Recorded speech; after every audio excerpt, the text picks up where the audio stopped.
ਉਹ ਦੁਨੀਆਚਾਰੀ ਚ ਵੀ ਕਰਦਾ, ਕਿਸੇ ਨੂੰ ਕੋਈ ਦਿੱਕਤ ਨਹੀਂ। ਹੂੰ ਪਰ ਇੱਕ ਚੋਣ ਜ਼ਾਬਤਾ ਲਾਗੂ ਹੋਣ ਦੇ ਬਾਵਜੂਦ ਹੂੰ ਜਿਹੜਾ ਸ਼ਖਸ ਇੱਕ ਕਹਿ ਲਓ ਕਿ ਬੜਾ ਵਿਚਿੱਤਰ ਕਿਸਮ ਦਾ ਬਿਆਨ ਦਿੰਦਾ ਕਿ ਮੈਂ ਮੰਨਦਾ ਹੀ ਨਹੀਂ ਹੈ ਕਿ ਵੀ ਮੈਂ ਤੇ ਬਾਇਓਲੋਜੀਕਲੀ ਜੰਮਿਆ ਵਾਂ, ਹੂੰ ਮੈਂ ਤੇ ਅਵਤਾਰ ਹਾਂ। ਹੂੰ ਉਹ ਬੰਦਾ ਕੈਮਰੇ ਖੜ ਕੇ ਅੰਦਰੋਂ, ਆ ਹੁਣ ਵੇਖੋ ਸਾਰੀਆਂ ਫੋਟੋਆਂ ਜਿਹੜੀਆਂ ਆ ਰਹੀਆਂ ਨੇ, ਜੀ ਜੀ ਧਿਆਨ ਲਾਉਂਦਿਆਂ ਦੀਆਂ, ਤੁਰਦਿਆਂ ਦੀਆਂ, ਭਗਵਾ ਧਾਰਨ ਕੀਤਾ, ਰੁਦਰਾਕਸ਼ ਮਾਲਾ।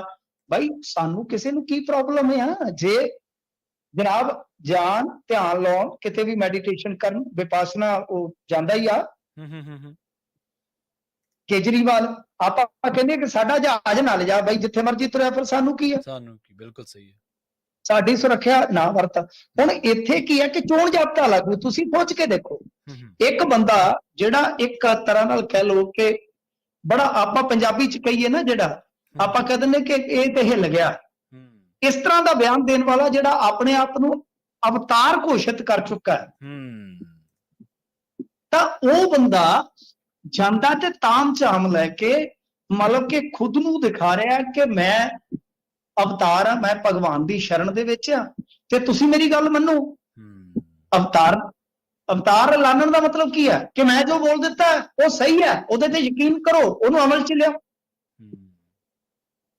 तो इसे वास्ते है कि मोदी के ध्यान के खिलाफ तमिलनाडु कांग्रेस जी हाई कोर्ट के पहुंच गई है। जी जी भाई ये चोन जाब्ते का उल्लंघन है, क्योंकि इन्होंने जिस तरीके दे नाल कवरेज शुरू कर दी है, इलेक्शन के नाल जोड़ के जिस तरह एक इवेंट क्रिएट कर दिता है, तो भारतीय कम्युनिस्ट पार्टी तो लैके कांग्रेस तक सारे ने कहा कि भाई ये तो बहुत गलत गल है, ये तो प्रचार कर रहे हैं अपना जी। तो मैडिटेशन की कोई समस्या नहीं किसी को। वो कहते कि जो मैडिटेशन करनी सी तुसी कल तक उड़ीक कर दे, 1 जून नूं जदों वोटां 5 बजे डन हो जांदियां, 6 बजे तुसी ध्यान च बैठ जाओ, तो उदन आओ जिदन जां ते झोला चुकना होवे ते जिदन फिर जां झोला रखना होवे, चार तुहानूं कोई रोकेगा थोड़ी। सो ये सारा जिहड़ा मीडिया का बंदोबस्त किया गया, सारा कुछ जिहड़ा ताम झाम नाल खड़िया गया, उहदे कोई प्रॉब्लम हो गई है। चोन जाब्ते के दौरान प्रधानमंत्री ने एक अपना ऐसा इवेंट जिहड़ा है मैडिटेशन बना दिता, जिहदे जरिए वो लोगों को ये संदेश पहुंचा रहे हैं कि मैं अवतार, वो खुद कह चुके हैं अवतार इस वेले ध्यान कर रहा है, तो वो ध्यान कादे करके कर रहा है? ताकि सत्ता दोबारा आ जाए, तो तुहाडा सारियां दा फर्ज बनता है कि वो सत्ता जिहड़ी है इस अवतार नूं दवाई जाए। जी। ਤੇ ਬਹਿਬਲ ਕਲਾਂ ਦੀ ਸੁਣਵਾਈ ਫਰੀਦਕੋਟ ਤੋਂ ਚੰਡੀਗੜ੍ਹ ਤਬਦੀਲ ਹੋ ਗਈ ਮਿੰਟੂ ਜੀ। देखो मैं ऐसे प्लेटफॉर्म तो प्रवीण भाई बहुत साल पहला तो बहुत बार उस तो बाद कह चुका जी कि जो शख्स इन्हां मामलों च न्याय की उम्मीद रखी बैठा है, वो किसी मुगालते का शिकार है, वो गफलत दे विच है जी। तां ये न्याय जाते होना ही नहीं है। हालांकि पीड़ हुंदी है जदों इस तरह के शब्द असीं आने पर आखने पैंदे आ जी। ਜਾਂ ਤਾਂ ਨਿਆਂ ਹੋਣਾ ਹੀ ਨਹੀਂ, ਜੇ ਹੋਇਆ ਤੇ ਚਿੰਨ੍ਹਾਤਮਕ ਹੋਏਗਾ, ਪੂਰਨ ਤੌਰ ਤੇ ਸੰਪੂਰਨ ਤੌਰ ਤੇ ਕੋਈ ਨਿਆਂ ਨਹੀਂ। ਇਹ ਗੱਲ ਮੈਂ ਪੰਜਾਬੀ ਰੇਡੀਓ ਯੂਐਸ ਤੇ ਕਈ ਸਾਲ ਪਹਿਲਾਂ ਕਹਿਣੀ ਸ਼ੁਰੂ ਕੀਤੀ ਸੀ, ਪੁਰਾਣੇ ਸਰੋਤੇ ਅੱਜ ਵੀ ਜਾਣਦੇ ਹੋਣਗੇ ਇਸ ਗੱਲ ਜੀ ਕਿ ਇਹਨਾਂ ਚੀਜ਼ਾਂ ਦਾ ਨਿਆਂ ਨਹੀਂ ਹੋਣਾ। ਉਹਦਾ ਕਾਰਨ ਇਹ ਹੈ ਕਿ ਕਹਿੰਦੇ ਹੁੰਦੇ ਨਾ ਕਿ ਇਨਸਾਫ ਮਿਲੇ कैसे कि दिल साफ नहीं। जी जी। तो गल यह कि इंसाफ जिहड़ा दिल साफ नाल मिलदा, इत्थों दी सियासत खोटी है, इत्थों दी सियासत बदनीत है। जे सही तरीके नाल इस नूं हैंडल किया जांदा, लॉ एंड ऑर्डर दा मसला सीगा पहली गल, कोटकपूरे दे विच अते बाइबल दे विच जिहड़े कि दो वक्खो वखरे मामले ने लॉ एंड ऑर्डर दे नाल जुड़े, वो इत्थों तक पहुंचने नहीं सी चाहिए, मेरा यह मनना। क्योंकि जो पुलिस वाले नकारा हो गए, जख्मी हो गए, वो भी अपने ही सन, जो प्रॉपर्टी का नुकसान होया वो भी अपना सी। तां ये चीज जिहड़ी आ पंजाब दी धरती ते वापरी क्यों? बेअदबियां दा सिलसिला उस तो बाद हुण मैं हैरान आ कि दादूवाल आके लखे सिधाने होरां दी ते मुखालफत करन दिया, ते कल हरियाणे दे विच ही 2 ग्रंथियां ने बेअदबी नूं अंजाम दिता। अच्छा, ते किन्ना को धरना लाई बैठा। ਇੱਥੇ ਜੇ ਤੁਸੀਂ ਵੇਖੋਗੇ ਤੇ ਪੰਜਾਬ ਦੇ ਵਿੱਚ ਕੱਲ ਵੀ 24 ਘੰਟਿਆਂ ਦੇ ਅੰਦਰ ਅੰਦਰ 2 ਬੇਅਦਬੀਆਂ ਹੋਈਆਂ ਨੇ। ਅੱਛਾ। ਇਹ ਉਸ ਵੇਲੇ ਜਿਹੜੇ ਲੋਕ ਅਕਾਲੀ ਦਲ ਦੇ ਖਿਲਾਫ ਮੋਰਚਾ ਖੋਲ ਕੇ ਬੈਠੇ ਸੀਗੇ, ਅੱਜ ਦੇਖ ਲਓ ਕਿੱਥੇ ਲੱਭਦੇ ਨੇ। ਖੁਦ ਨਾਇਬ ਸਿੰਘ ਸੈਣੀ ਦੇ ਆਉਣ ਤੇ ਗੁਰੂ ਸਾਹਿਬ ਦੇ ਸਰੂਪ ਜਿੱਥੇ ਸੁਸ਼ੋਭਿਤ ਸਨ, ਗੁਰਦੁਆਰਾ ਸ੍ਰੀ ਰਾਜਗੜ੍ਹ ਸਾਹਿਬ ਦੇ ਵਿੱਚ, ਉੱਥੇ ਤਲਾਸ਼ੀ ਲਈ ਜਾਂਦੀ ਹੈ, ਕੋਈ ਨਹੀਂ ਬੋਲਦਾ। ਕਿਉਂ? ਕਿਉਂਕਿ ਉਸ ਟਾਈਮ ਇਹਨਾਂ ਨੇ ਵੀ ਰਾਜਨੀਤੀ ਖੇਡੀ ਹੈ। ਤਾਂ ਮਾਮਲੇ ਜਿਹੜੇ ਆ ਉਹ ਇੰਨੇ ਉਲਝਵੇਂ ਨੇ, ਕਿਉਂਕਿ ਉਤੋਂ ਤੋਂ ਆਪਾਂ ਨੂੰ ਲੱਗਦਾ ਆਪਾਂ ਜਜ਼ਬਾਤੀ ਲੋਕ ਉਸ ਪੱਖ ਤੋਂ ਹੀ ਸੋਚਦੇ ਕਿ ਧੱਕਾ ਹੋਇਆ ਨਿਆਂ ਮਿਲਣਾ ਚਾਹੀਦਾ, ਪਰ ਸਿਆਸਤ ਬਹੁਤ ਗੰਦੀ ਸਿਆਸਤ ਹੁੰਦੀ ਹੈ। ਸੋ ਇੱਕ ਜਿਹੜਾ ਬਾਈਬਲ ਵਾਲਾ ਮਾਮਲਾ ਹੈ, ਇਹਦੀ ਪਟੀਸ਼ਨ ਪਾਈ ਸੀ ਕਿ ਚਰਨਜੀਤ ਸ਼ਰਮਾ ਨੇ, ਉਸ ਆਖਿਆ ਕਿ ਮੈਨੂੰ ਖਤਰਾ ਹੈ, ਮੈਂ ਪੇਸ਼ੀ ਤੇ ਜਾਣਾ ਥ੍ਰੈਟ ਹੈ, ਸੋ ਇਸ ਕਰਕੇ ਇਹ ਕੇਸ ਪੰਜਾਬ ਤੋਂ ਬਾਹਰ ਟ੍ਰਾਂਸਫਰ ਕਰ ਦਿੱਤਾ ਜਾਵੇ। ਅੱਗੇ ਇੱਕ ਕੇਸ ਬੇਅਦਬੀਆਂ ਵਾਲਾ ਵੀ ਤੁਹਾਨੂੰ ਪਤਾ ਟ੍ਰਾਂਸਫਰ ਹੋ ਚੁੱਕਾ ਵਾ। ਹੁਣ ਇਹ ਜਿਹੜਾ ਦੂਸਰਾ ਕੇਸ ਹੈ ਇਹ ਵੀ ਟ੍ਰਾਂਸਫਰ ਹੋ ਗਿਆ। ਤੇ ਲਿਖ ਕੇ ਮੇਰੀ ਗੱਲ ਇੱਥੇ ਲਿਖ ਕੇ ਪਿੰਨ ਹੋਣਾ ਤੁਹਾਡੇ ਕੋਲ, ਨੋਟ ਡਾਊਨ ਕਰ ਛੱਡੋ। ਰਹਿਣਾ ਇੱਥੇ ਕੇਸ ਇਹ ਕੋਟਕਪੂਰੇ ਵਾਲਾ ਵੀ ਨਹੀਂ। ਅੱਛਾ, ਹਾਂਜੀ, ਕਿਉਂ? ਕਿਉਂਕਿ ਅਸੀਂ ਇਹਨਾਂ ਚੀਜ਼ਾਂ ਤੋਂ ਵਾਕਿਫ ਹਾਂ। 17 ਸਾਲ ਦਾ ਸੀਗਾ ਜਦੋਂ ਤਾਂ ਮੈਂ ਕੋਰਟ ਕਚਹਿਰੀਆਂ ਦੇ ਚੱਕਰਾਂ 'ਚ ਫਸਿਆ, ਅੱਜ ਤੱਕ ਤੁਰਿਆ ਆਉਣਾ। ਤੋ ਇਹ ਆ ਕਿ ਇੱਕ ਇੰਟਰਕਨੈਕਟਡ ਕੇਸ ਨੇ, ਇੱਕੋ ਅਦਾਲਤ 'ਚ ਚੱਲਦੇ ਨੇ। ਜੇ ਚਰਨਜੀਤ ਸ਼ਰਮਾ ਨੇ ਜਾ ਕੇ ਪਟੀਸ਼ਨ ਪਾਈ ਹੈ ਤਾਂ ਜਿਹੜੇ ਕੱਲ ਨੂੰ ਦੂਸਰੇ ਵੀ ਪਾ ਦੇਣਗੇ ਕਿ ਜੀ ਸਾਡੀ ਲਾਈਫ ਨੂੰ ਵੀ ਤੇ ਥ੍ਰੈਟ ਹੈ ਨਾ, ਤਾਂ ਕਿਉਂ ਨਾ ਜਾਏਗਾ ਕੇਸ? ਕਿਉਂ ਨਾ ਜਾਏਗਾ? ਯਾਨੀ ਸਾਰੇ ਕੇਸ ਟ੍ਰਾਂਸਫਰ ਹੋ ਗਏ। ਹੁਣ ਟ੍ਰਾਂਸਫਰ ਜਿਹੜੇ ਕੇਸ ਹੋ ਗਏ ਉਹ ਚੰਡੀਗੜ੍ਹ ਦੇ ਵਿੱਚ ਚੱਲਣਗੇ। SIT, ਅੱਛਾ, ਚਰਨਜੀਤ ਸ਼ਰਮਾ ਨੇ ਇੰਟਰਮ ਬੇਲ ਲਈ ਹੋਈ ਸੀਗੀ ਮੈਡੀਕਲ ਗਰਾਊਂਡ ਤੇ। ਜਦੋਂ ਰੈਗੂਲਰ ਬੇਲ ਦਿੱਤੀ ਚਰਨਜੀਤ ਸ਼ਰਮਾ ਨੂੰ, ਉਹਦੇ ਬੇਲ ਆਰਡਰ ਪੜ੍ਹ ਲਓ, ਧੱਜੀਆਂ ਉਡਾਈਆਂ ਪਈਆਂ ਨੇ ਜਾਂਚ ਪੜਤਾਲ ਦੀ। ਅੱਛਾ, ਧੱਜੀਆਂ ਉਡਾਈਆਂ ਪਈਆਂ। ਹਾਂਜੀ ਬਿਲਕੁਲ, ਜਾਂਚ ਪੜਤਾਲ ਦੇ ਨਾਮ ਤੇ ਜਿਹੜੀ ਵੀ ਸਰਕਾਰ ਆਈ ਹੈ ਉਹਨੇ ਆਪਣੀ ਸਿਆਸਤ ਦੇ ਮੱਦੇ ਨਜ਼ਰ ਕੰਮ ਕੀਤਾ। ਸੋ ਉਤੋਂ ਪੀੜਤ ਧਿਰ ਤੇ ਜਾਂਚ ਕਰਤਾ ਉਹ ਆਪਸ ਦੇ ਵਿੱਚ ਤੁਹਾਨੂੰ ਪਤਾ ਹੀ ਹੈ। ਸੁਖਰਾਜ ਸਿੰਘ ਅਤੇ ਕੁੰਵਰ ਵਿਜੇ ਪ੍ਰਤਾਪ ਸਿੰਘ ਇੱਥੋਂ ਤੱਕ ਗਏ। ਸੋ ਇਸ ਵਾਸਤੇ ਇਹ ਜਿਹੜੀਆਂ ਗੱਲਾਂ ਨੇ ਇਹ ਹੁਣ ਕਹਿਣੀਆਂ ਨਹੀਂ ਚਾਹੀਦੀਆਂ, ਪਰ ਕੌੜੀਆਂ ਨੇ, ਦੱਸਣੀਆਂ ਪੈਂਦੀਆਂ ਕਿ ਇਹ ਉੱਤੇ ਕੁਝ ਹੋਰ ਨੇ ਤਰਦੀਆਂ ਜੋ ਸਾਨੂੰ ਵਿਖਾਈ ਦਿੰਦੀਆਂ ਨੇ, ਪਰ ਡੂੰਘੇ ਜੇ ਤਲ ਤੇ ਦੇਖੀਏ ਤੇ ਗੱਲਾਂ ਦੀ ਸੱਚਾਈ ਕੁਝ ਹੋ ਰਿਹਾ। ਸੋ ਇਸ ਵਾਸਤੇ ਇਹਨਾਂ ਕੇਸਾਂ ਦਾ ਭਵਿੱਖ ਹੁਣ ਪਤਾ ਨਹੀਂ ਕੀ ਹੋਏਗਾ, ਪਰ ਮੇਰਾ ਮੰਨਣਾ ਨਿਆਂ ਹੋਣਾ ਚਾਹੀਦਾ ਸੀ। ਬਹੁਤ ਦੇਰ ਹੋ ਗਈ ਆ, ਪਰ ਹੁਣ ਨਿਆਂ ਠੀਕ ਹੈ, ਅਸੀਂ ਮੰਗ ਜ਼ਰੂਰ ਕਰ ਸਕਦੇ ਹਾਂ, ਪਰ ਉਹ ਮੰਗ ਸੰਪੂਰਨ ਤੌਰ ਤੇ ਸਾਡੇ ਜਿਉਂਦਿਆਂ ਪੂਰੀ ਹੋ ਜਾਏਗੀ ਆਸ ਘੱਟ ਆ। ਉਹਦਾ ਕਾਰਨ ਇਹੀ ਵੱਡਾ ਕਿ ਸਾਡੀ ਸਿਆਸਤ ਦੀ ਨੀਅਤ ਦੇ ਵਿੱਚ, ਨੀਤੀ ਦੇ ਵਿੱਚ ਖੋਟ ਆ, ਉਹ ਵੀ ਮਨਾ ਹੋਈ। ਪਰ ਮਿੰਟੂ ਜੀ, ਜਿਹੜਾ ਚਲੋ ਪੋਲੀਟੀਕਲ ਪਾਰਟੀਆਂ ਨੇ ਤਾਂ ਪੋਲੀਟੀਕਲ ਲੋਕਾਂ ਨੇ ਤਾਂ ਸਿਆਸਤ ਕਰਨੀ ਸੀ ਇਹਨਾਂ ਮਸਲਿਆਂ ਤੇ, ਪਰ ਜਿਹੜੇ ਲੋਕ ਉੱਥੇ ਜਾ ਕੇ ਧਰਨੇ ਲਾਉਂਦੇ ਰਹੇ, ਉੱਥੇ ਮੋਰਚਾ ਵੀ ਲੱਗਿਆ ਰਿਹਾ, ਬਰਗਾੜੀ ਮੋਰਚਾ, ਸਾਡੀਆਂ ਪੰਥਕ ਜਥੇਬੰਦੀਆਂ ਜਾਂ ਜਿਹੜੇ ਸੁਹਿਰਦ ਲੋਕ ਜੁੜੇ ਸੀ ਇਸ ਮਾਮਲੇ ਨਾਲ, ਉਹ ਕਿੱਥੇ ਗੱਚਾ ਖਾ ਗਏ, ਜਾਂ ਉਹ ਇਹਨਾਂ ਚੀਜ਼ਾਂ ਨੂੰ ਦੇਖ ਹੀ ਨਹੀਂ ਸਕੇ ਵੀ ਕਾਨੂੰਨੀ ਤੌਰ ਤੇ ਅਸੀਂ ਪਿੱਛੇ ਹਟ ਅਰੇ ਮੈਂ ਤੁਹਾਨੂੰ ਡੇਰੇ ਵਾਲੇ ਦੀ ਗੱਲ ਦੱਸੀ, ਡੇਰਾ ਮੁਖੀ ਦੀ 21/2 ਨੂੰ ਅਪੀਲ ਲਿਸਟਡ ਹੋ ਜਾਂਦੀ ਹੈ।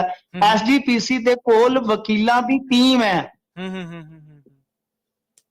ਅੱਜ ਖੰਡਨ ਕਰਨ ਵਾਲਿਆਂ ਨੂੰ ਕਿਸੇ ਸਿੱਖ ਨੇ ਸਵਾਲ ਕੀਤਾ ਕਿ ਸੰਗਤ ਦਾ ਬਈ ਤੁਸੀਂ ਦੇਖ ਲਓ ਕਿ ਕਿੰਨਾ ਵੱਡਾ ਬਜਟ ਆ, ਜੀ ਤੇ ਕਾਦੇ ਵਾਸਤੇ, ਤੁਹਾਨੂੰ ਇਹ ਵੀ ਨਹੀਂ ਪਤਾ?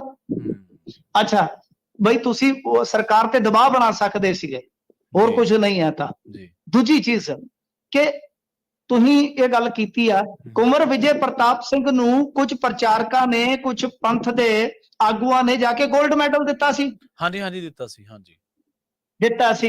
ਅੱਛਾ ਚਲੋ, ਉਹ ਹੁਣ 골ਡ ਪਤਾ ਨਹੀਂ ਕਿੱਥੇ ਪਿਆ ਹੋਏਗਾ, ਮੈਨੂੰ ਨਹੀਂ ਪਤਾ। ਤੁਸੀਂ ਕੁੰਵਰ ਵਿਜੇ ਪ੍ਰਤਾਪ ਸਿੰਘ ਤੋਂ ਇੱਕ ਸਵਾਲ ਪੁੱਛੋ, 골ਡ ਮੈਡਲਿਸਟ ਜੀ ਤੋਂ, ਕਿ ਜਾਂਚ ਪੜਤਾਲ ਤੇ ਪੀੜਤ ਹੀ ਸੰਤੁਸ਼ਟ ਨਹੀਂ। ਤੇ ਦੂਜੀ ਗੱਲ ਆ ਕਿ ਤੂੰ ਆਖਿਆ ਸੀ ਮੈਂ ਤੇ ਕਾਲਾ ਕੋਟ ਪਾ ਲਿਆ, ਮੈਂ ਤਾਂ ਹੁਣ ਇਸ ਫੈਸਲੇ ਨੂੰ ਚੈਲੰਜ ਕਰਾਂਗਾ। ਹਾਂਜੀ, ਮੈਂ ਤਾਂ ਵਕੀਲ ਬਣੂੰਗਾ, ਮੈਂ ਲੜਾਂਗਾ। ਤੇ ਦੱਸੋ ਵੀ ਕਿਹੜੀ ਕੋਰਟ ਦੇ ਵਿੱਚ ਜਾ ਕੇ ਕੇਸ ਝਗੜਿਆ ਜਾ ਰਿਹਾ? ਝਗੜਾ ਤੇ ਜਾ ਕੇ ਸੁਖਰਾਜ ਨਾਲ ਪੈ ਗਿਆ। ਹਾਂਜੀ ਇਹ ਸਵਾਲ ਨਹੀਂ ਕਰਦਾ ਕੋਈ, ਇਹ ਸਵਾਲ ਕਰਨੇ ਪੈਣਗੇ। ਇਹ ਮੂਰਖ ਬਣਾ ਕੇ ਤੁਰ ਜਾਂਦੇ ਨੇ, ਲੋਕਾਂ ਦੇ ਜਜ਼ਬਾਤ ਜਿਹੜੇ ਵਿੱਚ ਵੱਟ ਕੇ ਚਲੇ ਜਾਂਦੇ ਨੇ ਲੋਕ। ਕੁੰਵਰ ਵਿਜੇ ਪ੍ਰਤਾਪ ਸਿੰਘ ਦੀ ਆਲੋਚਨਾ ਅਸੀਂ ਉਦੋਂ ਕੀਤੀ ਹੈ ਜਦੋਂ ਕੋਈ ਕਿਸੇ 'ਚ ਦਮ ਹੀ ਨਹੀਂ ਸੀ ਇਹਨਾਂ ਗੱਲਾਂ ਨੂੰ ਕਹਿਣ ਦਾ। ਅਸੀਂ ਇਹ ਸਵਾਲ ਕੀਤੇ ਕਿ ਤੁਹਾਡੀਆਂ ਧੱਜੀਆਂ ਉਡਾ ਦਿੱਤੀਆਂ ਜਾਂਚ ਪੜਤਾਲ ਦੀਆਂ। ਤੁਸੀਂ ਕਿਹਾ ਕਿ ਮੈਂ ਅੱਗੇ ਕੇਸ ਲੈ ਕੇ ਜਾਵਾਂਗਾ, ਦੱਸੋ ਕਿੱਥੇ ਅਪੀਲ ਪਾਈ ਹੈ ਤੁਸੀਂ? ਤਾਂ ਤੁਸੀਂ ਉਹ ਕਾਲਾ ਕੋਟ ਲਾ ਕੇ ਤੇ ਚਿੱਟੀ ਪਾ ਲਈ ਪਜਾਮੀ ਲੀਡਰਾਂ ਵਾਲੀ। ਹੁਣ ਉੱਥੇ ਵੀ ਦਿਲ ਨਹੀਂ ਲੱਗ ਰਿਹਾ।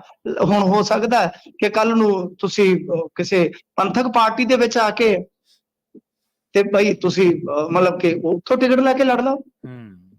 ਬਸ ਠੀਕ ਠਾਕ ਹੈ, ਲਾਈ ਰੱਖੋ ਕੌਮ ਨੂੰ ਪਿੱਛੇ। ਸਹੀ ਹੈ, ਬਿਲਕੁਲ ਬਿਲਕੁਲ ਜੀ। ਤੇ ਮਿੰਟੂ ਜੀ ਅਗਲੀ ਖਬਰ ਦੇ ਵੱਲ ਵਧੀਏ। ਬਰਜਿੰਦਰ ਸਿੰਘ ਹਮਦਰਦ ਦੀ ਗ੍ਰਿਫਤਾਰੀ ਤੇ ਰੋਕ ਲੱਗ ਗਈ ਹੈ ਜੀ। ਦੇਖੋ, ਬਰਜਿੰਦਰ ਸਿੰਘ ਹਮਦਰਦ ਦੀ ਲੀਗਲ ਟੀਮ ਬੜੀ ਤਗੜੀ ਆਊਗੀ। ਪੈਸੇ ਧੇਲੇ ਦੀ ਕਮੀ ਨਹੀਂ ਹੈਗੀ। ਬਿਲਕੁਲ। ਅਜੀਤ ਪ੍ਰਕਾਸ਼ਨ ਕੋਈ ਛੋਟਾ ਨਹੀਂ ਹੈਗਾ। ਉਹਨਾਂ ਨੇ ਜਾ ਕੇ ਖਟੀਆ ਖੜੀ ਕਰ ਦਿੱਤੀ ਹੈ, ਜਿਵੇਂ ਹਿੰਦੀ ਚਾਹੁੰਦੇ ਹੁੰਦੇ ਆ ਜੀ। ਉਹ ਗਏ ਨੇ, ਇਹਨਾਂ ਨੇ ਨਾਮਜ਼ਦ ਕੀਤਾ, ਉਹ ਉਸੇ ਵੇਲੇ ਫਾਈਲ ਲੈ ਕੇ ਗਏ, ਜੱਜ ਦੇ ਸਾਹਮਣੇ ਰੱਖਿਆ ਕਿ ਆਹ ਕੀ ਹੈ। ਉਹ ਕਹਿੰਦੇ ਕਿ ਪਹਿਲੀ ਗੱਲ ਆ, ਇੱਕ ਸਿਵਿਲੀਅਨ ਦੇ ਪਿੱਛੇ ਵਿਜੀਲੈਂਸ ਕਿਸ ਤਰ੍ਹਾਂ ਲੱਗ ਸਕਦੀ ਹੈ 17A ਦੀ ਵਿਦਆਊਟ ਪਰਮਿਸ਼ਨ ਤੋਂ। ਫਿਰ ਕਹਿੰਦੇ ਕਿ ਮਾਨ ਸਾਹਿਬ ਤੇ ਪਹਿਲਾਂ ਹੀ ਹਮਦਰਦ ਨੂੰ ਸੰਬੋਧਨ ਕਰਕੇ ਟਵੀਟ ਕਰ ਦਿੰਦੇ। ਇੱਕ ਤੇ ਇਹਨਾਂ ਦੇ ਟਵੀਟਾਂ ਦਾ ਬੜਾ ਸਿਆਪਾ। ਰਾਜਜੀਤ ਨੂੰ ਪਹਿਲਾਂ ਹੀ ਭਜਾ ਦਿੰਦੇ ਆ ਕਿ ਲੈ ਤੇਰੇ ਲਿਫਾਫੇ ਤੇ ਮੇਰੇ ਟੇਬਲ ਤੇ ਆ ਗਏ ਨੇ ਜੀ। ਤੇ ਅੱਜ ਤੱਕ ਰਾਜਜੀਤ ਲੱਭਿਆ ਕਿਸੇ ਨੇ? ਚੋਣਾਂ 'ਚ ਪੁੱਛਿਆ ਇਹਨਾਂ ਨੂੰ? ਗੋਲਡੀ ਨੂੰ ਲਿਆਉਂਦੇ ਤੁਸੀਂ ਤੇ ਰਾਜਜੀਤ ਭਜਾ ਲਿਆ। ਕਈ ਆ ਭਗੌੜੇ ਤਾਂ ਮਿੰਟ ਜੀ। ਕਿਸੇ ਨੇ ਸਵਾਲ ਕੀਤਾ, ਤੁਸੀਂ ਦੱਸ ਦਿਓ। ਅੱਛਾ, ਹੁਣ ਤੀਜਾ ਉਹਨਾਂ ਨੇ ਗਰਾਊਂਡ ਜਾ ਕੇ ਬਣਾਇਆ ਕਿ ਬਈ ਸਾਨੂੰ ਇਹਨਾਂ ਨੇ ਮੈਨੇਜ ਕਰਨ ਦਾ ਯਤਨ ਕੀਤਾ ਸੀਗਾ। ਸੁਣ ਲਓ ਜੀ ਜੀ, ਕਿ ਅਜੀਤ ਨੂੰ ਆਖਿਆ ਗਿਆ ਕਿ ਪੇਡ ਖਬਰਾਂ ਨੂੰ ਇਸ ਤਰ੍ਹਾਂ ਪੇਸ਼ ਕਰੋ ਕਿ ਓਰੀਜਨਲ ਖਬਰਾਂ ਆ। ਇਸ਼ਤਿਹਾਰ ਨੂੰ ਖਬਰ ਬਣਾ ਕੇ ਪੇਸ਼ ਕਰੋ। ਅਸੀਂ ਆਨਾਕਾਨੀ ਕੀਤੀ, ਉਸ ਤੋਂ ਬਾਅਦ ਇਹਨਾਂ ਦੀ ਲਾਗੜਾ ਸ਼ੁਰੂ ਹੋ ਜਾਂਦੀ। ਅਸੀਂ ਨਿਸ਼ਾਨੇ ਤੇ ਲੈ ਜਾਂਦੇ ਆ ਤੇ ਆਹ ਕੁਛ ਜਿਹੜਾ ਹੈ ਹੁਣ ਇੱਥੋਂ ਤੱਕ ਪਹੁੰਚ ਗਿਆ ਕਿ 27 ਕਰੋੜ ਰੁਪਏ ਦਾ ਮਾਮਲਾ ਬਣਾ ਕੇ ਤੇ ਸਾਨੂੰ ਤੇ ਅੱਗੇ ਲਾਈ ਫਿਰਦੇ ਆ। ਬਾਈ ਹਾਈ ਕੋਰਟ ਨੇ ਆਖਿਆ ਤੁਹਾਡੀ ਗ੍ਰਿਫਤਾਰੀ ਤੇ ਸਟੇ ਹੈ, ਜਾਓ। ਤਾਂ ਕੀ ਪੱਲੇ ਰਹਿ ਗਿਆ ਦੱਸੋ? ਹਮਦਰਦ ਠੀਕ ਹੈ, ਜਿਸ ਤਰ੍ਹਾਂ ਮੈਂ ਖੁਦ ਆਲੋਚਕ ਹਾਂ ਹਮਦਰਦ ਹੋਰਾਂ ਦਾ, ਜਿਵੇਂ ਪੱਤਰਕਾਰਤਾ ਦਾ ਕੰਮ ਚੱਲਿਆ, ਉਹ ਰਾਜ ਸਭਾ ਕਦੇ ਜੁਆਇਨ ਕਰ ਲੈਂਦੇ ਨੇ, ਕਦੇ ਕਿਸੇ ਪਾਰਟੀ ਵੱਲੋਂ ਉਹ ਮੰਚਾਂ ਤੇ ਨਜ਼ਰ ਆਉਂਦੇ। ਮੈਂ ਪੱਤਰਕਾਰਤਾ ਦੇ ਤੌਰ ਤੇ ਮੈਂ ਆਲੋਚਕ ਕਹਿਣਾ ਚਾਹੀਦਾ। ਪਰ ਗੱਲ ਇਹ ਆ ਕਿ ਤੁਸੀਂ ਜਾਤੀ ਤੌਰ ਤੇ ਤੁਸੀਂ ਪਰਸਨਲ ਹੋ ਕੇ ਇੱਕ ਐਡੇ ਵੱਡੇ ਅਖਬਾਰ ਦੇ ਐਡੀਟਰ ਨੂੰ ਇਸੇ ਤਰ੍ਹਾਂ ਆਪਣੇ ਵਾਂਗੂ ਇੱਕ ਕਮੇਡੀਅਨ ਦੇ ਵਾਂਗੂ ਤੁਸੀਂ ਉਹਨੂੰ ਨਿਸ਼ਾਨੇ ਤੇ ਲੈਂਦੇ ਕਿ ਜਿਵੇਂ ਕੋਈ ਕਮੇਡੀਅਨ ਤੁਹਾਡੇ ਸਾਹਮਣੇ ਖਲੋਤਾ ਹੁੰਦਾ। ਤਾਂ ਕੁਝ ਅਕਲ ਨੂੰ ਹੱਥ ਮਾਰਨਾ ਚਾਹੀਦਾ ਹੈ ਕਿ ਅੱਜ ਵੇਖ ਲਓ, ਅੱਜ ਉਹਨੇ ਤੁਹਾਡੀ ਸਾਰੀ ਬਾਜ਼ੀ ਜਿਹੜੀ ਉੱਥੇ ਪਲਟ ਕੇ ਪਰੇ ਮਾਰੀ। ਹੁਣ ਇੱਕ ਸਵਾਲ ਹੋਰ ਪੈਦਾ ਹੋਏਗਾ ਜੀ ਜੀ ਕਿ ਜੇ ਬਰਜਿੰਦਰ ਸਿੰਘ ਹਮਦਰਦ ਦੇ ਬੇਲ ਆਰਡਰ ਦੇ ਖਿਲਾਫ ਅਪੀਲ ਪਾਈ ਜਾਂਦੀ ਆ, ਜਿਵੇਂ ਬਿਕਰਮਜੀਤ ਸਿੰਘ ਮਜੀਠੀਆ ਦੀ ਬੇਲ ਕੈਂਸਲ ਕਰਵਾਉਣ ਵਾਸਤੇ ਸੁਪਰੀਮ ਕੋਰਟ ਚਲੇ ਗਏ ਸਨ ਰਾਤੋਂ ਰਾਤ, ਸੁਪਰੀਮ ਕੋਰਟ ਨੇ ਇਹਨਾਂ ਨੂੰ ਪੁੱਠੇ ਪੈਰੀ ਭਜਾਇਆ। ਜੇ ਇਹ ਇਸ ਮਾਮਲੇ 'ਚ ਵੀ ਚਲੇ ਜਾਂਦੇ ਆ, ਫਿਰ ਇੱਥੋਂ ਦੇ ਲੋਕ ਜਿਹੜੇ ਖਾਸ ਤੌਰ ਤੇ ਆਮ ਆਦਮੀ ਪਾਰਟੀ ਤੁਰੇ ਫਿਰਦੇ ਆ, ਜਿਨ੍ਹਾਂ ਨੂੰ ਇੱਕ ਸ਼ਬਦ ਬੋਲਿਆ ਜਾਂਦਾ, ਮੈਂ ਨਹੀਂ ਬੋਲਾਂਗਾ, ਸਾਡੇ ਭੈਣ ਭਰਾ ਨੇ, ਫਿਰ ਉਸ ਸ਼ਬਦ ਨੂੰ ਝੂਠਿਆਂ ਕਰਦਿਆਂ ਹੋਇਆ ਉਹ ਇਹਨੂੰ ਸਵਾਲ ਕਰਨ ਕਿ ਜਿਹੜਾ ਆ ਫੈਸਲਾ ਆਇਆ, ਚਾਹੇ ਉਹ ਬਾਈਬਲ ਵਾਲਾ ਹੋਵੇ, ਚਾਹੇ ਹੋਰ ਇਸ ਤਰ੍ਹਾਂ ਦੇ ਆਰਾਮ ਰਹੀਮ ਦਾ ਆਇਆ, ਕੀ ਚੈਲੰਜ ਕਰੇਗਾ ਪਾਰਟੀ ਬਣ ਕੇ? ਜਾਂ ਪੀੜਤਾਂ ਦੇ ਨਾਲ ਤੁਸੀਂ ਸਲਾਹ ਮਸ਼ਵਰਾ ਕਰਕੇ ਉਹਨਾਂ ਨੂੰ ਅੱਗੇ ਲਿਜਾਓਗੇ? ਜੀ ਤਾਂ ਇਹ ਸਵਾਲ ਬੁਨਿਆਦੀ ਤੌਰ ਤੇ ਹੋਣੇ ਚਾਹੀਦੇ ਆ। ਤਾਂ ਬਰਜਿੰਦਰ ਸਿੰਘ ਹਮਦਰਦ ਨੂੰ ਵੱਡੀ ਰਾਹਤ ਮਿਲੀ ਆ, ਕਿਉਂਕਿ ਉਹਨਾਂ ਦੇ ਗਰਾਊਂਡ ਮੁੱਢਲੇ ਤੌਰ ਤੇ ਜੇ ਦੇਖੀਏ ਤਾਂ ਪਹਿਲੀ ਨਜ਼ਰੇ ਅਦਾਲਤ ਨੂੰ ਸੋਲਿਡ ਲੱਗੇ ਆ, ਤਾਂ ਉਹਨਾਂ ਨੇ ਬਾਜ਼ੀ ਪਲਟ ਦਿੱਤੀ ਜਾ ਕੇ। ਭਾਈ ਜਿਹਦੇ ਕੋਲ ਪੈਸਾ ਉਹ ਤਾਂ ਫਿਰ ਬਰੋਬਰ ਦੀ ਟੱਕਰ ਦਿੰਦਾ ਹੈ ਨਾ। ਤੁਰਿਆ ਭਾਈਆਂ ਨੂੰ ਬਾਣ ਇੱਕੋ ਜਿੰਨੇ ਆ। ਜੀ ਜੀ, ਨਾਲੇ ਇਹਨਾਂ ਨੇ ਤਾਂ ਕਈ ਵਾਰੀ ਜਦੋਂ ਬਾਦਲ ਸਾਹਿਬ ਦੇ ਅੰਤਿਮ ਅਰਦਾਸ ਤੇ ਬੋਲ ਰਹੇ ਸੀਗੇ, ਉਦੋਂ ਇਹਨਾਂ ਨੇ ਦੱਸਤਾ ਸੀਗਾ ਵੀ ਮੇਰੀਆਂ ਤਾਰਾਂ ਤਾਂ ਬਹੁਤ ਤਾਂ ਤੱਕ ਜੁੜੀਆਂ, ਮੇਰਾ ਤੁਸੀਂ ਕੁਛ ਨਹੀਂ ਵਿਗਾੜ ਸਕਦੇ। ਤੇ ਦੂਜੀ ਗੱਲ ਉਹ ਤਾਂ ਜਾ ਕੇ ਮੋਦੀ ਨੂੰ ਮਿਲ ਕੇ ਆਏ ਨੇ। ਹਾਂਜੀ ਹਾਂਜੀ ਹਾਂਜੀ, ਬਿਲਕੁਲ ਮੋਦੀ ਨੂੰ ਮਿਲ ਕੇ ਆਇਆ। ਮੋਦੀ ਸਾਹਿਬ ਦੇ ਨਾਲ ਉਹਨਾਂ ਦੇ ਅੱਛੇ ਰਿਲੇਸ਼ਨ ਨੇ। ਹਾਂਜੀ, ਚੰਗੇ ਰਿਲੇਸ਼ਨ ਹੈ। ਹਮਦਰਦ ਸਾਹਿਬ ਦੇ ਸਭ ਨਾਲ ਅੱਛੇ ਰਿਲੇਸ਼ਨ ਨੇ। ਜ਼ਰੂਰ ਉੱਥੇ ਤੇ ਜੱਫੀ ਪਈ ਸੀ ਸਿੱਧੂ ਤੇ ਮਜੀਠੀਆ ਦੀ। ਹਾਂਜੀ ਮੰਚ ਤੇ ਜਦੋਂ ਸਾਰੇ ਲੀਡਰਾਂ ਨਾਲ ਹੀ ਉਹਨਾਂ ਦੀ ਗੁੱਡਵਿਲ ਹੈ। ਉਹ ਪੱਤਰਕਾਰ ਘੱਟ ਹੈ, ਲੀਡਰ ਜ਼ਿਆਦਾ। ਗਜ਼ਲਾਂ ਬਹੁਤ ਗਾਉਂਦੇ ਨੇ, ਗਜ਼ਲ ਕੋ ਵੀ ਅੱਛੇ ਨੇ, ਗਜ਼ਲ ਕੋ ਵੀ ਅੱਛੇ ਨੇ, ਬਿਲਕੁਲ। ਤੇ ਮਿੰਟੂ ਜੀ ਦੂਜੀ ਗੱਲ ਇਹ ਹੈ ਵੀ ਪੰਜਾਬ ਦੀ ਸਾਰੀ ਸਿਆਸਤ ਉਹਦੇ ਜਿਹੜੀ ਤੁਸੀਂ ਜੱਫੀ ਦਾ ਜ਼ਿਕਰ ਕੀਤਾ ਉਹਦੇ ਸਾਰੇ ਉੱਥੇ ਜਾ ਕੇ ਹਾਏ ਪੱਤਰਕਾਰਤਾ, ਹਾਏ ਜਰਨਲਿਜ਼ਮ, ਹਾਏ ਫਲਾਨਾ, ਇਹਦਾ ਸਰਕਾਰ ਆਵਾਜ਼ ਦੱਬ ਰਹੀ ਹੈ। ਤੇ ਜਿਹੜੇ ਵਿਚਾਰੇ ਮਹੱਤੜ ਪੱਤਰਕਾਰ ਆ ਜਿਹੜੇ ਆਪਦਾ ਮਾੜਾ ਮੋਟਾ ਚੈਨਲ ਚਲਾਉਂਦੇ ਆ ਤੇ ਉਹਨਾਂ ਨੂੰ ਤੀਜੇ ਦਿਨ ਨੋਟਿਸ ਭੇਜ ਕੇ ਕਦੇ ਉਹਨਾਂ ਦਾ YouTube ਬੰਦ ਕਰਤਾ, ਕਦੇ ਕੁਛ ਬੰਦ ਕਰਤਾ, ਕਦੇ ਉਹਨਾਂ ਦੇ ਹੱਕ ਦੇ ਵਿੱਚ ਹਾਂ ਦਾ ਨਾਰਾ ਮਾਰਿਆ ਨਹੀਂ ਇਹਨਾਂ ਨੇ ਪੱਤਰਕਾਰ ਪ੍ਰੇਮੀਆਂ ਨੇ, ਸਾਡੇ ਸਿਆਸਤਦਾਨਾਂ ਨੇ। ਨਹੀਂ ਦੇਖੋ, ਕੁਝ ਲੋਕ ਬੋਲਦੇ ਨੇ। ਮਜੀਠੀਆ ਖੁਦ ਜਦੋਂ ਸਾਡਾ ਪੇਜ ਬੰਦ ਕੀਤਾ ਸੀ ਤਾਂ ਮਜੀਠੀਆ ਨੇ ਇੱਕ ਨੈਸ਼ਨਲ ਚੈਨਲ ਤੇ ਆ ਕੇ ਮੇਰਾ ਨਾਮ ਲੈ ਕੇ ਕਿਹਾ ਸੀਗਾ, ਸਪੋਰਟ ਕੀਤੀ ਸੀਗੀ। ਪਰ ਚਲੋ ਅਸੀਂ ਵੀ ਉਹਨਾਂ ਦੀ ਆਵਾਜ਼ ਬੁਲੰਦ ਕਰਦੇ ਹਾਂ, ਜੇ ਉਹਨਾਂ ਨੇ ਕਰ ਦਿੱਤੀ ਕੋਈ ਗੱਲ ਨਹੀਂ। ਪਰ ਬਹੁਤ ਸਾਰੇ ਲੀਡਰਾਂ ਦਾ ਸੋਚਣਾ ਇਹ ਹੁੰਦਾ ਕਿ ਜਿਹਦੀ ਰੀਚ ਜ਼ਿਆਦੀ ਹੈ ਉਹਦੇ ਨਾਲ ਬਣਾ ਕੇ ਰੱਖੋ। ਆਪਣੀ ਹੋ ਸਕਦਾ ਰੀਚ ਘੱਟ ਹੋਵੇਗੀ, ਪਰ ਗੱਲ ਇਹ ਆ ਕਿ ਕੋਈ ਚੱਕਰ ਨਹੀਂ ਹੈ। ਰੀਚ ਬਣਾਉਣ ਦਾ ਇੱਕ ਸਫ਼ਰ ਹੁੰਦਾ, ਅਸੀਂ ਸਫ਼ਰਾਂ ਦੇ ਵਿੱਚ ਹੋ ਸਕਦਾ ਉਹ ਮੰਜ਼ਿਲ ਤੇ ਪਹੁੰਚੇ ਹੋਣ, ਪਰ ਫੈਸਲਾ ਇਤਿਹਾਸ ਨੇ ਕਰਨਾ ਕਿ ਜਿਹੜੇ ਛੋਟੀ ਮੰਜ਼ਿਲ ਤੇ ਪਹੁੰਚੇ ਆ, ਜਿਹੜੇ ਵੱਡੀ ਮੰਜ਼ਿਲ ਤੇ ਪਹੁੰਚੇ ਆ, ਉਹਨਾਂ ਨੇ ਸਫ਼ਰ ਦੇ ਵਿੱਚ ਸਮਝੌਤੇ ਕਿੰਨੇ ਕੁ ਕੀਤੇ ਆ। ਜੀ ਬਿਲਕੁਲ। ਸਿਮਰਜੀਤ ਬੈਂਸ ਨੂੰ ਕਹਿੰਦੇ ਜਾਨੋਂ ਮਾਰਨ ਦੀ ਧਮਕੀ ਮਿਲੀ ਹੈ ਮਿੰਟੂ ਜੀ। ਐਸ ਨੇ ਇੱਕ ਹਵਾਲਾ ਦਿੱਤਾ, ਕਿਸੇ ਨੇ ਟਿੱਪਣੀ ਕੀਤੀ ਆ ਕੇ ਕਿ ਭਾਈ ਤੂੰ ਸ਼ਾਂਤ ਰਹਿ, ਤੈਨੂੰ ਨਹੀਂ ਤੇ ਸ਼ਾਂਤ ਕਰ ਦੇਵਾਂਗੇ, ਪੱਕੇ ਤੌਰ ਤੇ ਮਾਮਲਾ ਦਰਜ ਹੋ ਗਿਆ। ਹੁਣ ਗੱਲ ਇਹ ਹੈ ਕਿ ਵੈਸੇ ਧਮਕੀ ਦੇਣੀ ਮਾੜੀ ਗੱਲ ਆ, ਪਰ ਕੀ ਕਰੀਏ ਇੱਥੇ ਸੀਰੀਅਸ ਕਿਹਦੇ ਤੁਸੀਂ ਏਦਾਂ ਕਰੋ, ਮੇਰੇ ਵਰਗਾ ਆਪਣੀ ਪਰਸਨਲ ਫੋਟੋ ਪਾ ਦੇਵੇ ਨਾ, 4-5 ਕਮੈਂਟ ਦੂਜੇ ਹੁੰਦੇ ਨੇ, ਕੀ ਕਰੋਗੇ? ਕਿਹਦੇ ਖਿਲਾਫ ਤੁਸੀਂ ਉੱਥੇ ਜਵਾਬ ਦੇਵੋਗੇ? ਕਿਹਦੇ ਖਿਲਾਫ ਤੁਸੀਂ ਭਾਈ ਕੰਪਲੇਂਟਾਂ ਕਰਦੇ ਫਿਰੋਗੇ? ਕਿਹਦੇ ਨਾਲ ਲੜਦੇ ਫਿਰੋਗੇ? ਸੋ ਇਹ ਜਿਹੜਾ ਇਹ ਕੰਮ ਚੱਲ ਪਿਆ, ਤੁਸੀਂ ਮੇਰੀ ਗੱਲ ਸੁਣੋ, ਕਿਸੇ ਵੀ ਵਿਚਾਰਧਾਰਾ ਦੇ ਖਿਲਾਫ 4 ਦਿਨ ਬੋਲ ਪਾਓ, ਕਿਸੇ ਵੀ ਖੱਬੇ ਜਾਂ ਸੱਜੇ ਕੋਈ ਵੀ ਖਲੋਤੀ ਹੈ, ਤੁਹਾਨੂੰ ਥ੍ਰੈਟ ਕਰਨਗੇ ਲੋਕ, ਇਹ ਕਰ ਦਿਆਂਗੇ, ਉਹ ਕਰ ਦਿਆਂਗੇ, ਚੁੱਪ ਕਰ ਜਾਏ, ਕਰ ਦਿਆਂਗੇ, ਉਹ ਕਰ ਦਿਆਂਗੇ ਜੀ।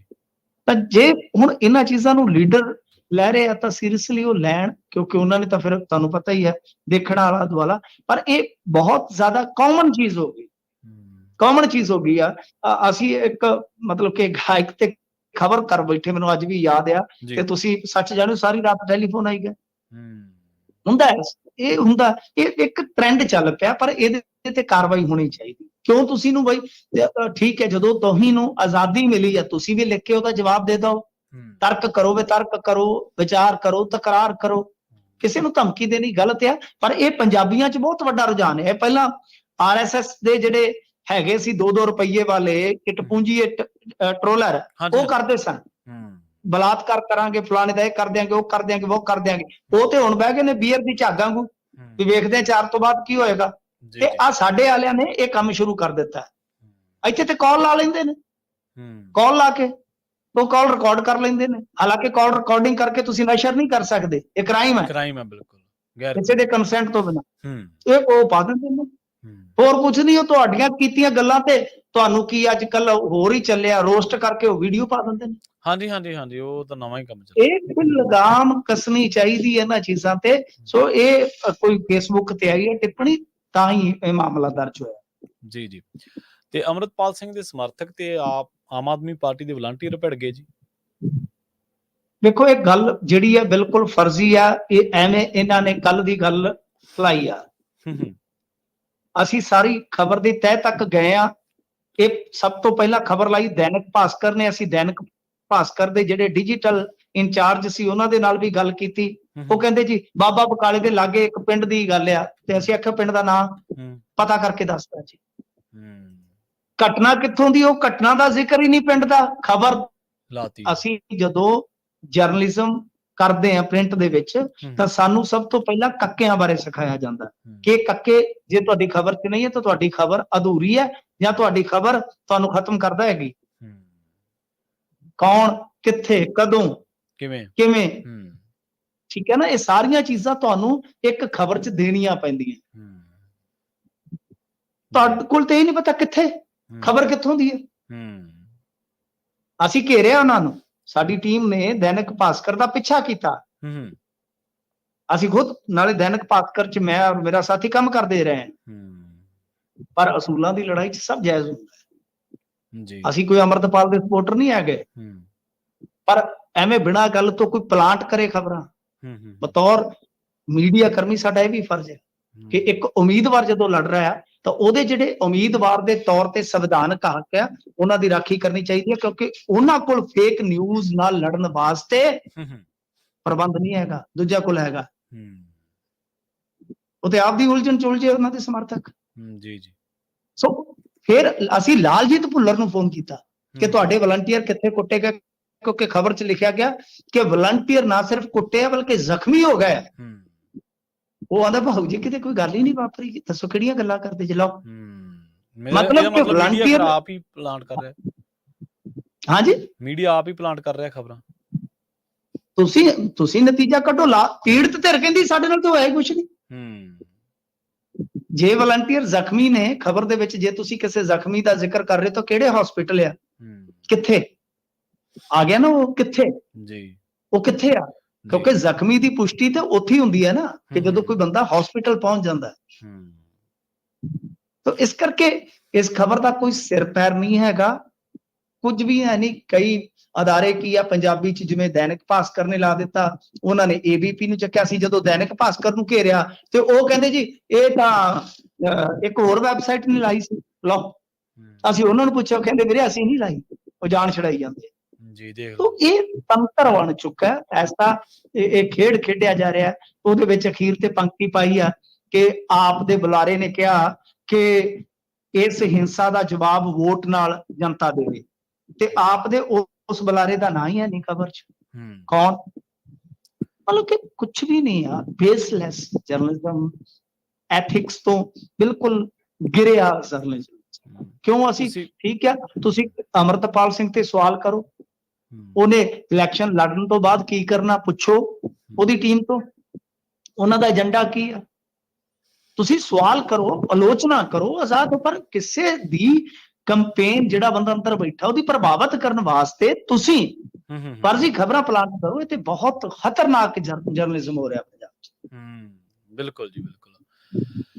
ਤੇ ਅਗਲੀ ਖਬਰ ਦੇ ਵੱਲ ਵਧੀਏ ਮਿੰਟੂ ਜੀ, ਗੱਲ ਕਰੀਏ ਬੰਦ ਠੇਕਿਆਂ ਦੇ ਦਰਮਿਆਨ ਕਹਿੰਦੇ ਸ਼ਰਾਬ ਲੋਡਿੰਗ ਦੀ ਵੀਡੀਓ ਵਾਇਰਲ ਹੋ ਗਈ ਜੀ ਕਿਤੇ।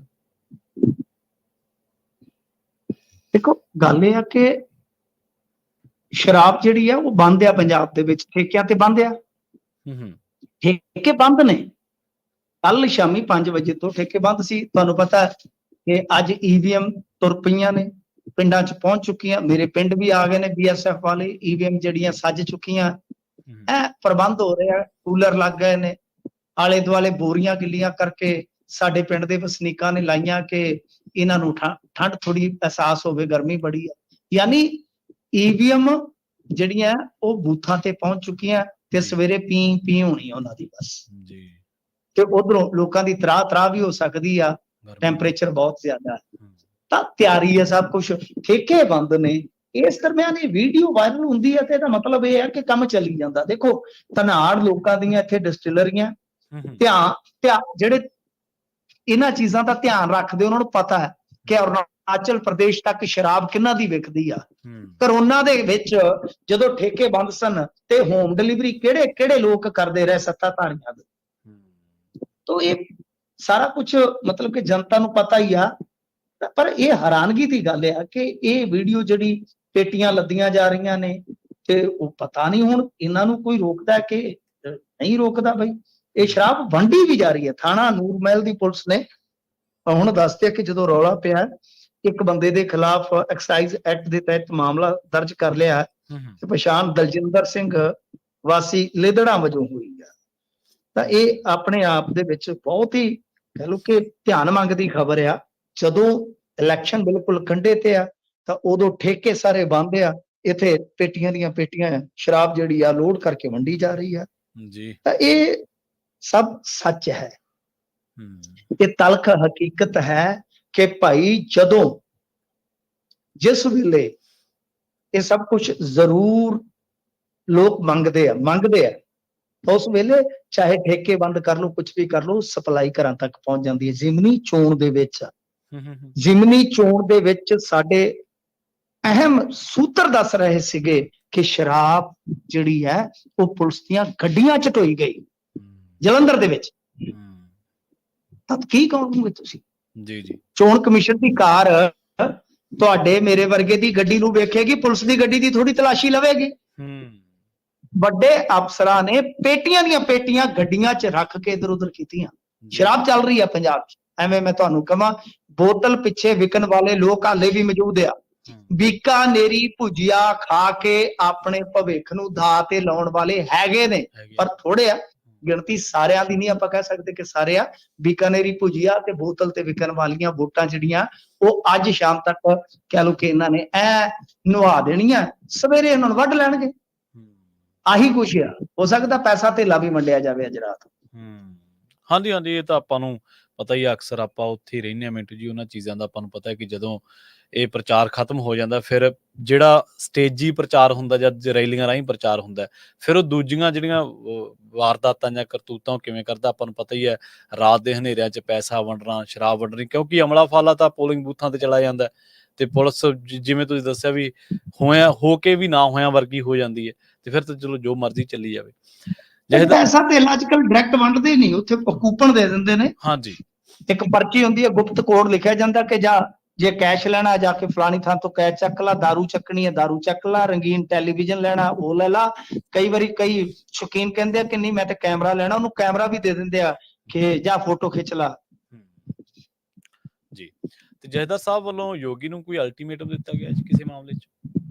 ਹਾਂਜੀ ਦੇਖੋ, ਇਹ ਕਿਸੇ ਗ੍ਰੰਥੀ ਸਿੰਘ ਦੀ ਉੱਥੇ ਯੂਪੀ ਦੇ ਵਿੱਚ ਨਾਬਾਲਗ ਲੜਕੀ ਦੇ ਨਾਲ ਜ਼ਬਰ ਜਨਾਹ ਹੋਇਆ, ਉਸ ਸੰਦਰਭ 'ਚ ਇਹਨਾਂ ਨੇ 1 ਹਫ਼ਤੇ ਦਾ ਅਲਟੀਮੇਟਮ ਦਿੱਤਾ। ਅਲਟੀਮੇਟਮ ਹੀ ਨਹੀਂ, ਮੈਂ ਕਹਿੰਦਾ ਕਿ ਜਥੇਦਾਰ ਹੋਰਾਂ ਦਾ ਫਰਜ਼ ਬਣਦਾ ਹੈ ਕਿ ਉਸ ਪਰਿਵਾਰ ਨੂੰ ਲੀਗਲ ਅਤੇ ਮਾਇਕ ਸਹਾਇਤਾ ਪ੍ਰਵਾਨ ਉੱਥੇ ਦੇਣ, ਪਹੁੰਚਾਉਣ, ਤਾਂ ਉਹਨਾਂ ਤੱਕ ਪਹੁੰਚਦੀ ਕਰਨ, ਉਹਨਾਂ ਦੇ ਨਾਲ ਖੜਨ। ਅਲਟੀਮੇਟਮ ਕੀ ਤੁਸੀਂ ਜਾ ਕੇ ਯੋਗੀ ਦਾ ਘਰ ਢਾਹ ਦੇਣਾ? ਅਲਟੀਮੇਟ ਮੈਂ ਤੇ ਆਹੀ ਦੇਖੀ ਜਾਂਦਾ।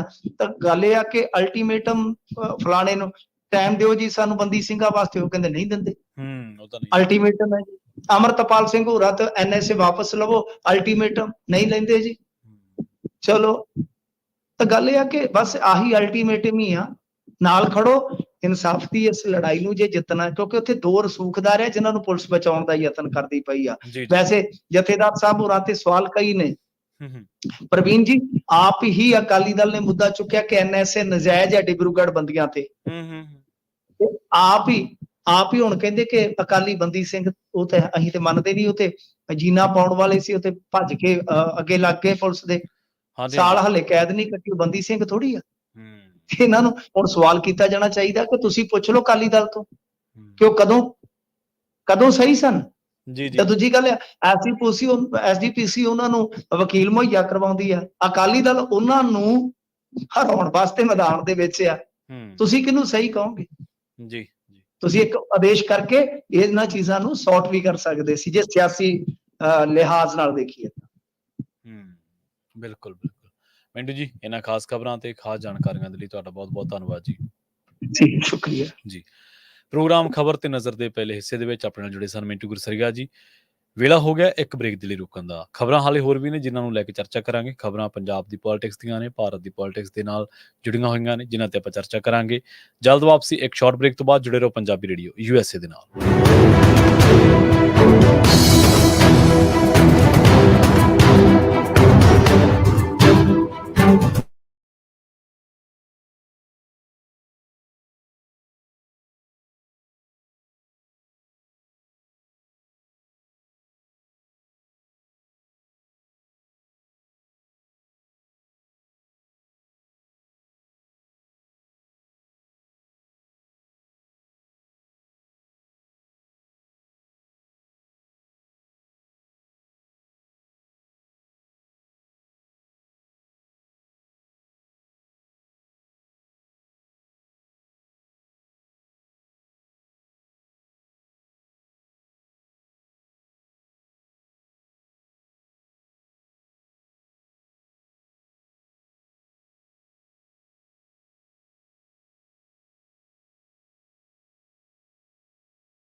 ਇਸ ਤਰ੍ਹਾਂ ਦੇ ਸਲੋਗਨ, ਅਬ ਕੀ ਬਾਰ 400 ਕੇ ਪਾਰ।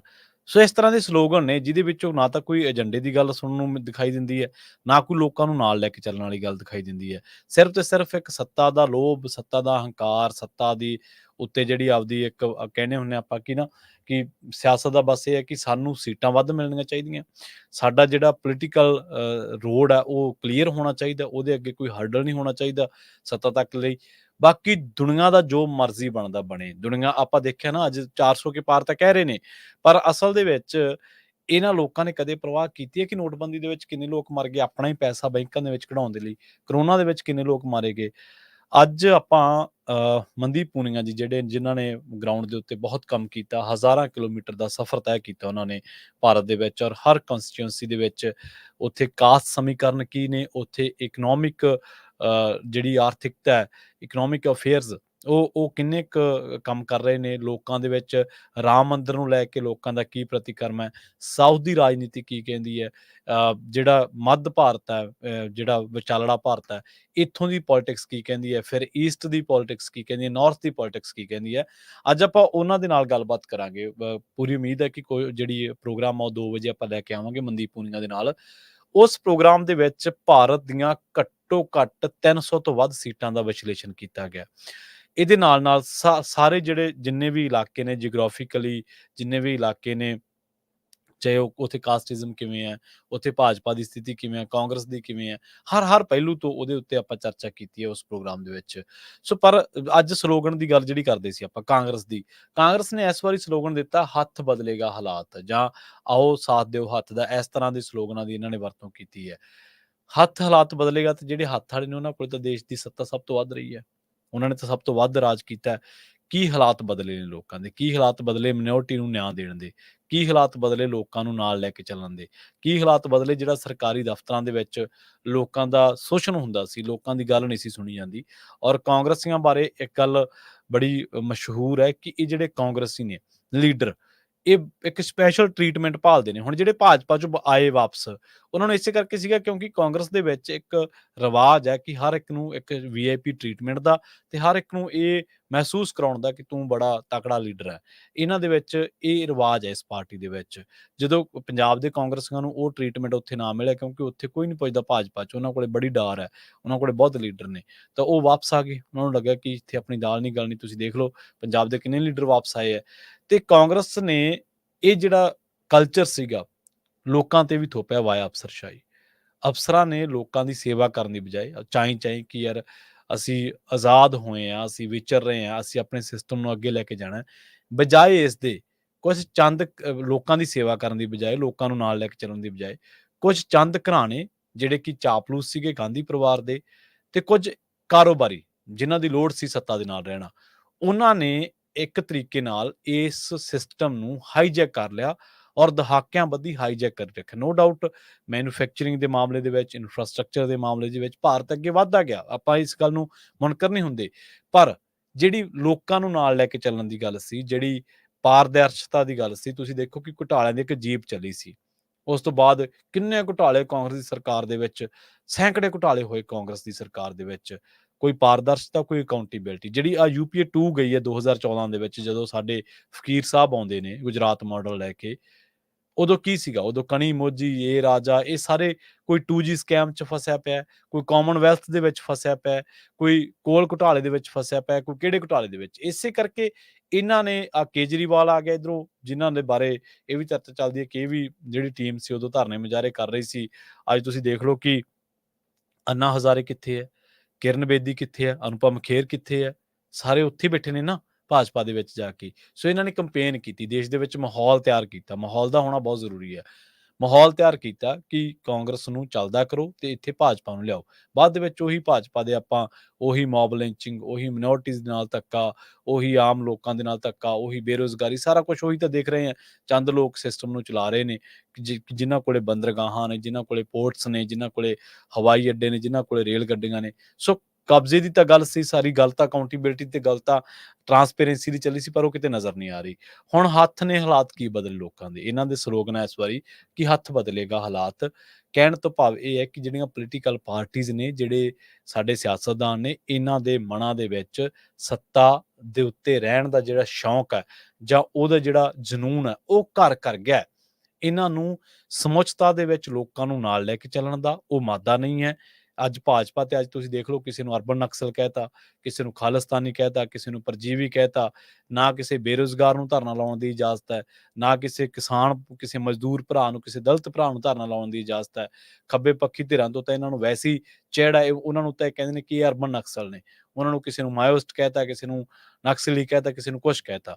ਸੋ ਆਪਣੀ ਸੱਤਾ ਰੱਖਣ ਦੇ ਲਈ ਕਿਹੜੇ ਕਿਹੜੇ ਹੀਲੇ ਕੀਤੇ ਜਾ ਰਹੇ ਨੇ, ਇਹ ਹੀਲੇ ਆਪਣੇ ਸਾਰਿਆਂ ਦੇ ਸਾਹਮਣੇ ਨੇ।